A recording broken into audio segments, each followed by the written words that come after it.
You will hear part of a lecture on renewable energy that uses the power of the sea.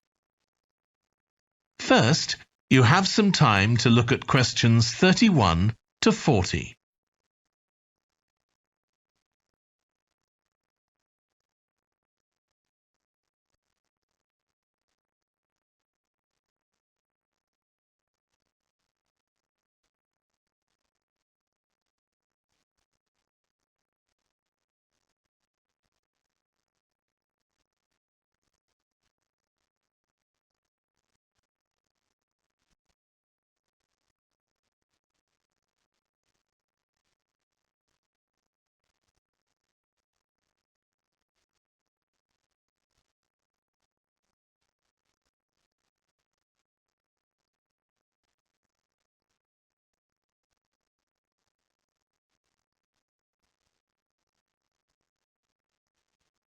Now listen carefully and answer questions 31 to 40.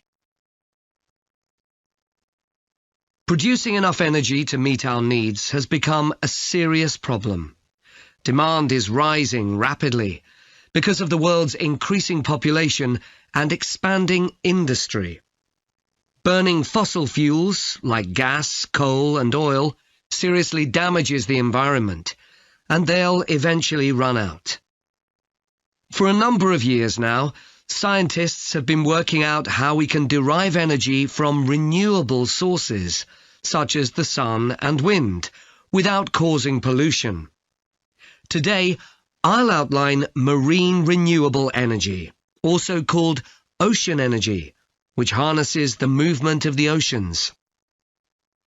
Marine renewable energy can be divided into three main categories: wave energy, tidal energy, and ocean thermal energy conversion. And I'll say a few words about each one.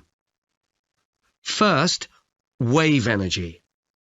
Numerous devices have been invented to harvest wave energy, with names such as Wave Dragon, the Penguin, and Mighty Whale. And research is going on to try and come up with a really efficient method. This form of energy has plenty of potential, as the source is constant, and there's no danger of waves coming to a standstill. Electricity can be generated using onshore systems, using a reservoir, or offshore systems. But the problem with ocean waves is that they're erratic, with the wind making them travel in every direction. This adds to the difficulty of creating efficient technology. Ideally, all the waves would travel smoothly and regularly along the same straight line. Another drawback is that sand and other sediment on the ocean floor might be stopped from flowing normally, which can lead to environmental problems.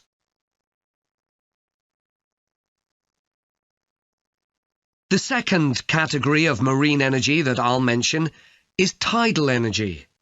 One major advantage of using the tide, rather than waves, as a source of energy, is that it's predictable. We know the exact times of high and low tides for years to come. For tidal energy to be effective, the difference between high and low tides needs to be at least 5 meters. And this occurs naturally in only about 40 places on Earth. But the right conditions can be created by constructing a tidal lagoon, an area of seawater separated from the sea. One current plan is to create a tidal lagoon on the coast of Wales. This will be an area of water within a bay at Swansea, sheltered by a U-shaped breakwater, or dam, built out from the coast. The breakwater will contain 16 hydro turbines, and as the tide rises, water rushes through the breakwater, activating the turbines, which turn a generator to produce electricity. Then, for 3 hours as the tide goes out, the water is held back within the breakwater, increasing the difference in water level until it's several meters higher within the lagoon than in the open sea. Then, in order to release the stored water, gates in the breakwater are opened. It pours powerfully out of the lagoon, driving the turbines in the breakwater in the opposite direction and again generating thousands of megawatts of electricity. As there are 2 high tides a day, this lagoon scheme would generate electricity 4 times a day, every day, for a total of around 14 hours in every 24, and enough electricity for over 150,000 homes.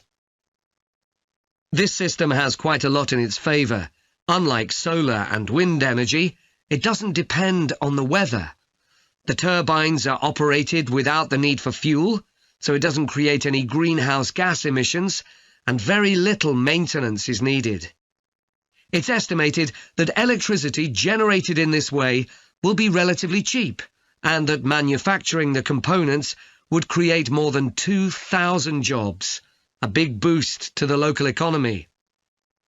On the other hand, there are fears that lagoons might harm both fish and birds, for example by disturbing migration patterns and causing a build-up of silt, affecting local ecosystems. There are other forms of tidal energy, but I'll go on to the third category of marine energy, ocean thermal energy conversion. This depends on there being a big difference in temperature between surface water and the water a couple of kilometers below the surface, and this occurs in tropical coastal areas. The idea is to bring cold water up to the surface using a submerged pipe. The concept dates back to 1881, when